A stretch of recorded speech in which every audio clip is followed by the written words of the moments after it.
বাঙালির খাবার না বড্ড ভালো, ভাত আছে, ডাল আছে, মাছ আছে, সবজি আছে, অ্যাডিকুয়েট কার্বোহাইড্রেট আছে, প্রোটিন আছে, আপনি ফাইবার আছে, একটা ফল আছে, দই আছে, সেটাতেই থাকুন না।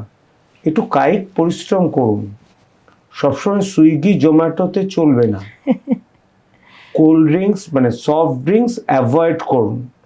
হার্ড ড্রিঙ্কস কেউ যদি অকেশনালি বছরের শেষ দিনটায় খেয়ে গেল, খেয়ে মাতাল হলো, মাতাল হতে আমি কাউকে বলবো না, কিন্তু বছরে একদিন যদি একটু খায় অসুবিধা তার হবে না। যে রেগুলার খায় অর্থাৎ মদ যাকে খায় সেটা কিন্তু প্রবলেম। যে মদ খায় তারও তো প্রবলেম হবে না, কিন্তু অনেক লোককে মদ খায়, আবার অনেক লোককে মানে মদ তাকে খায়। এই দুটোর মধ্যে ডিফারেন্সিয়েট করতে হবে কিন্তু। সম্পূর্ণ ভিডিওটি দেখতে ভিজিট করুন আমাদের ইউটিউব পেজ দ্য ওয়ার্ল্ড আরোগ্য।